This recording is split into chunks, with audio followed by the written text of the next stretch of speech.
Hey everybody, it's Cauliflower Man here. I'm bringing you another Helix build. This time I am focusing on the healing character Miko. Miko is a mushroom.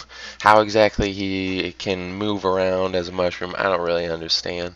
But anyways, let's go ahead and look at his character sheet. On the left side, if you look at his three characteristics, he's got combat healer, and they say he's an easy character. I would disagree with that. He is a combat healer, but he is quite advanced to master just because with Miko, when you're playing him, you have to push the limits with him and how far you push inside an enemy team with your tank and how long or how low you let your health go. So Miko, who's really doing his job, is paying attention to a lot of things at once, so you have to be very disciplined in making sure to watch a bunch of different parts of your HUD, from timers on your skills to your health, to where your teammates are, your teammates' health, and then the enemy team as well as enemy team health. You have to pay attention to a lot of different things. So let's go ahead and look at his skills. His passive is that his kunai that he throws, those little throwing knives, those deal poison damage. It's 48 damage over 2 seconds, so that adds a lot of extra damage, and later on you can give that an area of effect, I guess, an area of effect. There's probably a better way to say that, but either way, that will end up giving you a lot of damage over time that will finish off a lot of kills on people who think that they have enough health, but the poison will just eat them away over time. His primary attack, like we said before, is those kunai. That's just his throwing knives. They've got pretty good range on them. They can hit very high damage, especially when they critical. The only thing about them is they're not terribly accurate, and you only get 6 before you have to reload, and the reload takes a while. So Miko can do a decent amount of damage in a short amount of time, but it's only for a short period of time as well. So he's really for burst damage. Now, if you look at the next thing on the list, the A Mycolopria, I'm sure I butchered the pronunciation of that, but anyways, that's just talking about his healing beam. That's with the left trigger. The kunai is his right trigger. The left trigger is his healing beam. You have to be close enough for an enemy for that to activate, and it doesn't tell you when you're close enough, so you just have to get close enough. The other thing is while you're using your healing beam, you can sprint. You can also just hold on to it, and then as soon as you get close enough to a character, it will immediately latch on. So if you're sprinting towards someone, press it before you get to them, and it'll immediately latch on at the earliest possible moment. So that's the best way to do it. His next skill is biosynthesis. Biosynthesis, it gives Miko a bit of self-healing, but it also increases the healing on his healing beam. Another thing that you have to remember is at level 2, you'll heal yourself an equal amount that you heal your allies, meaning, and this lasts over 5 seconds, so if you increase the healing on your healing beam, you can start healing people, 80 per second, and if it's over 5 seconds, that's 400 healing for Miko. So eventually, when you fully level up, biosynthesis will last for longer, and you will get a lot more healing out of it. So you can really heal Miko a huge amount from using biosynthesis and healing your allies. And as Miko, you want to be healing your allies most all the time. So it gives Miko almost invulnerability when he's using biosynthesis, just because you're going to be healing so much, and you're going to be healing someone who's damaging the people who are attacking you. So they're really going to have a lot of trouble killing you when you're using your biosynthesis. Below biosynthesis is Cloud of Spores. Cloud of Spores is just a big area of effect attack. Not big, but it's an area of effect attack that does a little bit of damage, but the main thing it does is slows. It slows enemies. At level 4, you'll be able to put a stun on the Cloud of Spores if you directly hit somebody. That makes it very useful for finishing off kills or getting double stuns on people. That's really how you turn Miko into a combat Miko. And we'll get into that. A lot of people really don't like a combat Miko, but if you play Miko, you have to be a combat Miko if you really want to do it right. The question is when do you turn and start attacking, and when do you heal? Even a combat Miko spends almost all of his time healing, or he spends all of his time focusing on healing, and it's just for a very short period of time that he'll start attacking. And below Cloud of Spores, that is his ultimate. Miko's ultimate is Fungus Among Us. It's a very large area of effect heal. The only thing is this area of effect heal can be shot down, and it's only got 400 health, and it's a huge target. So you really want to put this behind cover, but it lasts for a very long time and can heal more than any other area of effect heal in the game. So Fungus Among Us is absolutely huge when learning to play Miko. So alright, so looking at Miko's Helix build, the first level, this one, both choices are good. On the left side, you get a 15% movement speed whenever you use Biosynthesis. That will allow you to run away from most enemies, so you'll take a lot less damage, and Miko's a small target that's hard to hit anyways, and later on you can stack that with another 15% movement speed that Miko will get, so you'll have 30% movement speed whenever you use Biosynthesis, basically. On the right side, you get the Breathe Deep. That intensifies the slowing effect of Cloud of Spores. This is the one that I usually go with personally. You could go the other way. I just like to have the extra slow, because a lot of times when you throw your Cloud of Spores, it's not going to directly hit an enemy. So having an extra slow makes it very easy for you to hit the enemy target, even if you don't stun them, and it makes it easy for your team to do so as well. So I a lot of times really like using that slow for level 1. If we look at level 2 here, on the left side, a lot of people who start out go to the left because they think, hey, my biosynthesis heals me a decent amount, let's heal allies around me.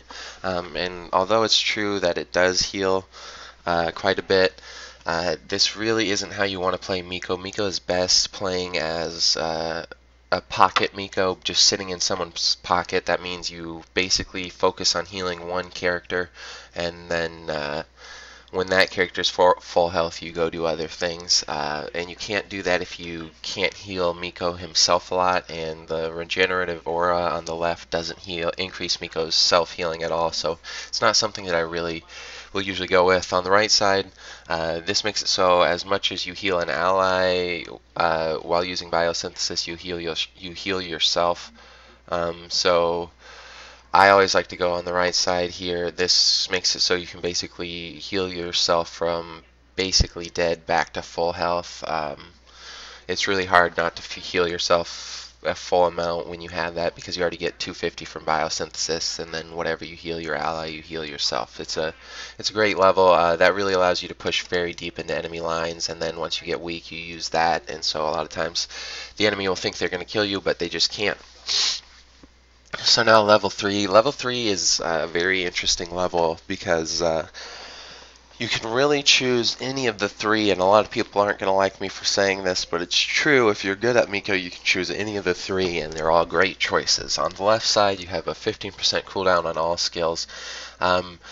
Eventually, if you use all the cooldowns that are available to Miko, you can lower the cooldown on his ultimate from I think it's like 51 seconds to 22 seconds. You can lower the cooldown on his biosynthesis from 12 seconds to 6 seconds, and the spore cloud, I'm not sure what that starts out at. I think it's something like 15 to 17 seconds, but I think you can get that one down to 10 to 9 seconds.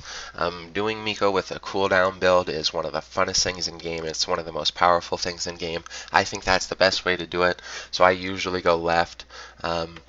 We'll go through all the other cooldown skills of Miko's, but when you do it that way, you get the biosynthesis back so fast that Miko will almost never die. You get his ultimate back so fast that you can use it to heal minions, and it becomes almost like a skill. And then you can use his Cloud of Spores so often that you just stun absolutely everyone.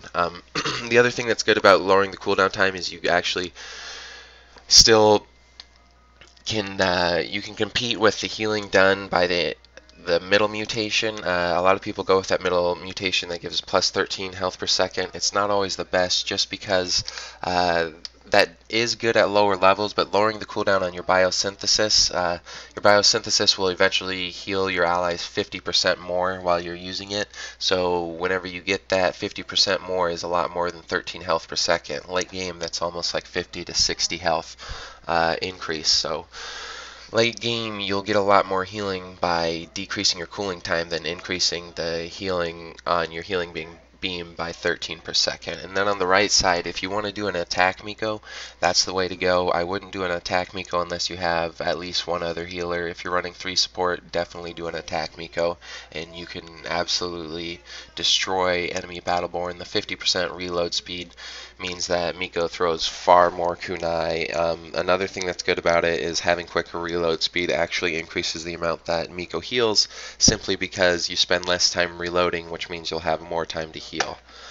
So now level 4 is one of the levels with Miko that you really want to focus on going one direction. The left and the center mutations are not very good. The left one is okay. I just wouldn't really use it, only because that stun is what really puts Miko over the top. When you stun someone for 2 seconds, that allows one of your teammates to stun them again, and a double stun is usually a kill. Even if they don't stun them again, you're going to put out a lot of damage on them. So I always go with the stun. It's a little bit harder to use, and you really want to use that stun defensively, meaning you wait for an enemy to come attack you, but the stun is generally the best way to go with the Miko. So now let's look at Miko's level 5. Miko's level 5 is another one that I only go one direction and I go to the right. That gives an area of effect to Miko's kunai. The reason that I do this is it's 48 damage per kunai. So that can hit any enemy that's near that enemy. I throw this at minion waves a lot, and if it's 288 AoE damage per, not clip, but per reload of kunai, then if that hits 5 minions, if you just do the math there, that's thousands of damage. And so you can actually make Miko, you don't do a lot of damage in a full game because you spend most of your time healing, but when your team doesn't need healed, you can actually output a lot of damage to a minion wave. The center mutation I'd never use because Miko doesn't cause much other damage. So why add poison effects to it? And then the left side, you only gain 5 to 10 health per kunai, and you only throw 6 kunai before reloading. So I really don't like to use the one in the left or the center. So level 6, let's look at this one. Level 6, I always go with the center on this one because this increases the effectiveness of biosynthesis an additional 25%. Biosynthesis already increases your healing by 25%, so this increases the total effect to 50%, and that puts on huge healing, and that can really save one of your allies when they get in too deep and get in a lot of damage. I don't increase the self-healing effects on biosynthesis because it's not really what I heal myself most out of anyways, and I don't focus on the self-healing effects at it at all. And then on the right side, Cloud of Spores barely does damage anyway, so don't increase the damage because it's for the slowing and it's for the stunning. Level 7, I usually go with the increased movement speed on this because Miko, I don't use a shield on him.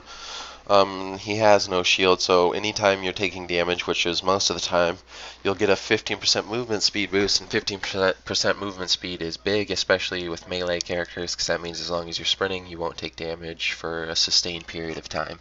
And then on the right side, though, increasing the attack speed 20%, I usually will not do this unless I've done the 50% reload speed level as well, just because when you pair those two together, the amount of damage that Miko can put out is insane. You can stun somebody, throw a 6 kunai at them, reload, and then they'll start running away, but you'll be able to shoot 6 more kunai at them, and you can really finish off a lot of people. Miko, a combat Miko is very impressive, though most people don't do him right.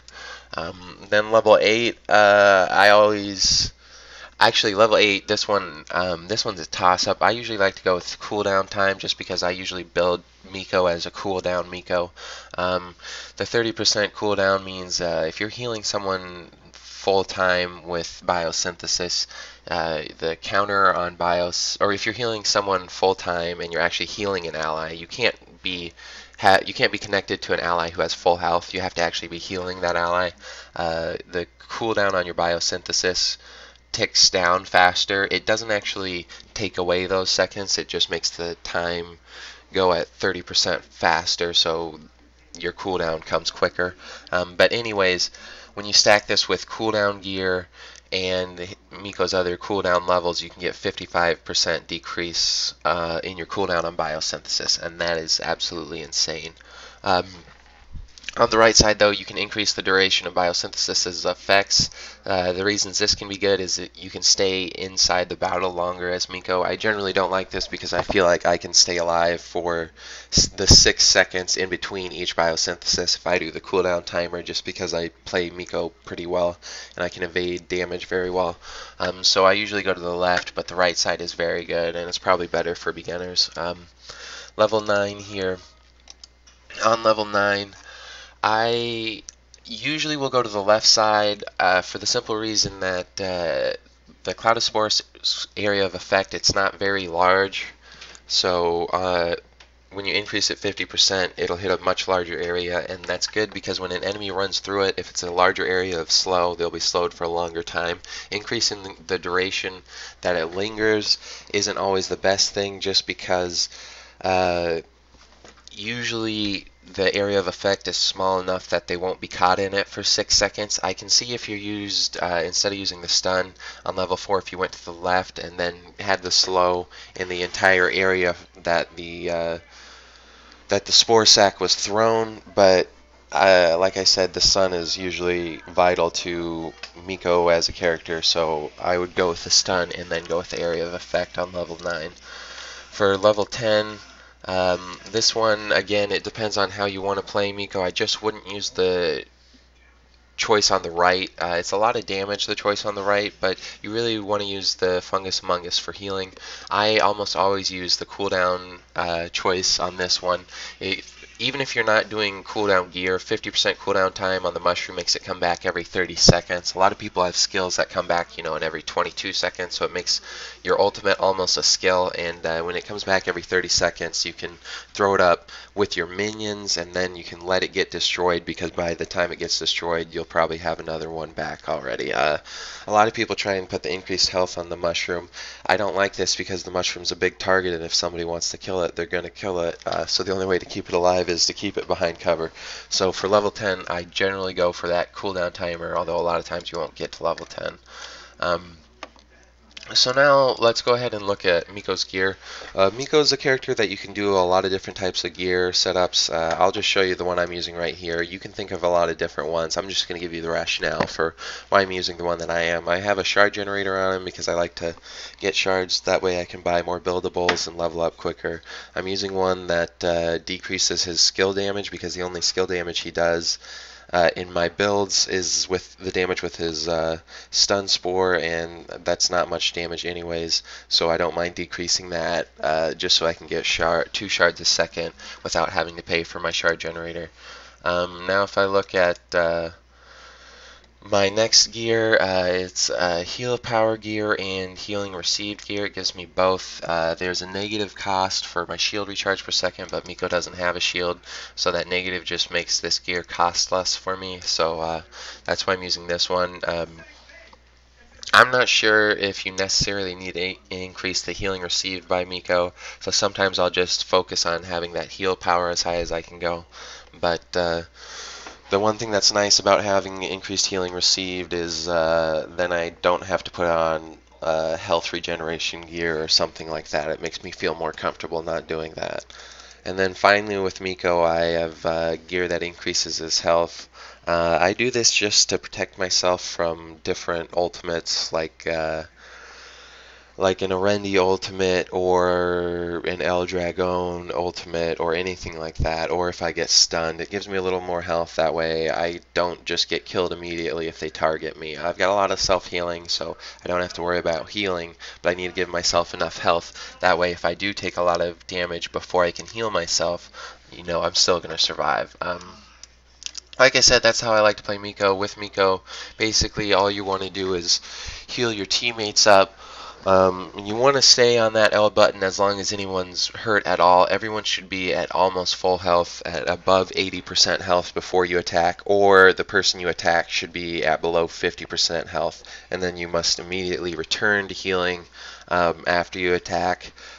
With Miko, you only attack for kills, and you only attack when your team is at full health. Otherwise, you're just stuck on that tank or that DPS that you're just pocket healing, and that's really how you play him. Like I said, I like to go with that cooldown setup. I like having Miko using skills all day. That just turns him into an entirely different character, and he becomes so versatile in just the amount of healing he's able to do, and then the stunning, which allows your team to finish off kills. And so the enemy team's going to try and focus you if you do all those cooldowns, but they're just not going to be prepared for what you're going to have in store for them. So that's really the way I like to play Miko.